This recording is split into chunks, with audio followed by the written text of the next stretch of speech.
السلام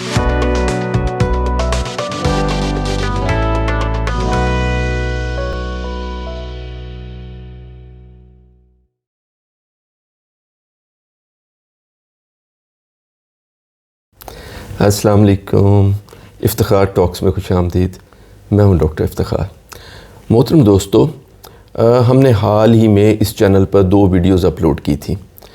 ایک تھی چھوٹی چھوٹی چوریاں، جس کا لنک اس وقت آپ کے پاس آ رہا ہوگا اسکرین پہ، اور دوسری تھی پاکستان کے لیے نسخہ شفا۔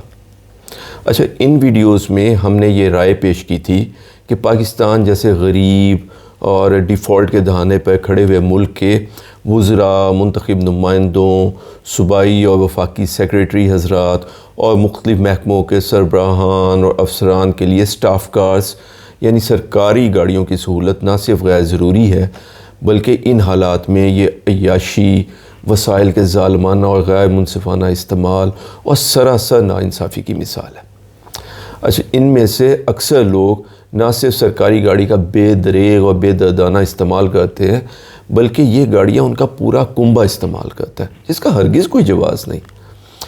بلکہ طاقتور عہدوں پر بیٹھے ہوئے لوگ تو بیک وقت کئی گاڑیوں پہ قابض ہوتے ہیں، اور معاملہ صرف گاڑیوں کا نہیں ہے، بلکہ ہر گاڑی کے ساتھ ایک ڈرائیور اور پھر سینکڑوں لیٹر پیٹرول۔ دوستو، ہم نے اس روش کے خلاف آواز اٹھاتے ہوئے متعدد ترقی یافتہ ممالک کا حوالہ دیا، جہاں پہ یہ اصول طے ہیں کہ نمبر 1 تو گھر سے دفتر آنا اور دفتر سے گھر جانا سرکاری ڈیوٹی کا حصہ نہیں ہے۔ اس لیے ترقی یافتہ ممالک میں کئی بڑے افسران اور وزراء بھی عام طور پہ پبلک ٹرانسپورٹ یعنی بس، ٹرین اور میٹرو وغیرہ سے دفتر آتے جاتے ہیں۔ دوسرا اصول یہ طے ہے کہ چند بہت ہی حساس عہدوں کے علاوہ سرکاری گاڑی صرف عہدے یا گریڈ کی بنیاد پر کسی کو الاٹ نہیں کی جا سکتی، بلکہ چند گاڑیوں کا ایک پول مختص کر دیا جاتا ہے، اور وزیر یا افسر صاحب کو اگر واقعی سرکاری کام کے لیے گاڑی کی ضرورت ہو تو اسی پول میں سے گاڑی روانہ کر دی جاتی ہے۔ تیسرا اصول یہ طے ہے کہ وزیر یا سرکاری افسر کی فیملی تو سرکاری گاڑی استعمال ہرگز نہیں کر سکتی، اس کا سوچا بھی نہیں جا سکتا۔ میں نے یہ باتیں اس لیے کی کہ یہ میرے دل کی آواز تھی، اور مجھے لگتا ہے کہ یہ آواز آپ کے دل میں سے بھی آ رہی ہوگی۔ اچھا، آج کی ویڈیو کی وجہ یہ بنی کہ جب ہماری ویڈیو پاکستان کے لیے نسخہ شفا، جس کا لنک اس وقت آپ کی اسکرین پہ آ رہا ہوگا، آن ایئر ہوئی، تو اگلے ہی دن میرے 2 بہت ہی عزیز دوستوں کا شکوہ برا فون آ گیا۔ ان میں سے ایک تو صوبائی سیکریٹری تھے اس وقت، اور دوسرے جو ہیں وہ ایک محکمے کے سربراہ۔ دونوں نے تقریباً ملتی جلتی باتیں کی، اور باتوں کا خلاصہ یہ تھا کہ آپ مسلسل اپنے چینل پر وزراء اور افسران کے زیر استعمال گاڑیوں پر تنقید کرتے رہتے ہیں، حالانکہ آپ کو تو اندازہ نہیں ہے کہ جس قسم کے عہدوں پر ہم لوگ کام کرتے ہیں وہاں زندگی کتنی سٹریسفل ہوتی ہے۔ اتنا کام کرنے اور ذمہ داری کا اتنا بوجھ اٹھانے کے بعد ہمارا اتنا حق تو بنتا ہی ہے کہ دفتر آنے اور جانے کے لیے ہمیں سرکاری گاڑی ملے، اس طرح کم از کم ہم دفتر تو سکون سے آ جا سکیں اور ٹریفک کی کھیچل سے بچ جائے۔ دوستو، یہ دونوں حضرات میرے بچپن کے بہت پیارے دوست ہیں، اور شاید اسی لیے میری کھٹی میٹھی باتیں تلخ ہوئے بغیر سن لیتے ہیں۔ اچھا، ان کے اس گلے شکوے کے جواب میں نے ان سے گزارش کی کہ میں خود بھی ایڈمنسٹریٹو عہدوں اور اداروں کے سربراہوں کی ذمہ داریوں اور مشکلات سے ناواقف نہیں ہوں، بلکہ میں خود بھی 3 سال تک عین کورونا کے زمانے میں جب ہسپتالوں میں سٹریس عروج کے اوپر تھا، ایک بڑے سرکاری میڈیکل کالج کا پرنسپل رہا ہوں، اور اس میں سے 1 سال کا عرصہ تو وہ بھی تھا جب میں بیک وقت 2 کالجز کے پرنسپل کے فرائض انجام دے رہا تھا۔ اس طرح اس وقت 2 سرکاری گاڑیاں یعنی 2 اسٹاف کارز میرے اختیار میں تھی، لیکن ان دنوں میں بھی جب بھی میں اپنی ذمہ داریوں، پریشانیوں، مشقتوں اور ٹینشنوں کا مقابلہ اپنے ارد گرد کے لوگوں سے کرتا تو یقین کیجئے میں شرم سے پانی ہو جاتا۔ مجھے لگتا تھا کہ میں تو سکھ اور آسانی کی جنت میں رہ رہا ہوں۔ میں سوچنے لگتا کہ میری ذمہ داریاں، میری پریشانیاں، میری ٹینشنوں کی حیثیت ہی کیا ہے۔ مثلا میرے دفتر میں کام کرنے والے ایک کلرک اسلم کی پریشانیوں اور ٹینشنوں کے مقابلے میں، جو 58 سال کی عمر کو پہنچ گیا ہے، 2 سال بعد اس کی ریٹائرمنٹ ہے، لیکن اس کی دونوں بیٹیاں جو اچھی خاصی پڑھی لکھی ہیں، لیکن 30 سال کی عمر کو پہنچنے کے باوجود بھی ان کا کوئی رشتہ نہیں آ رہا،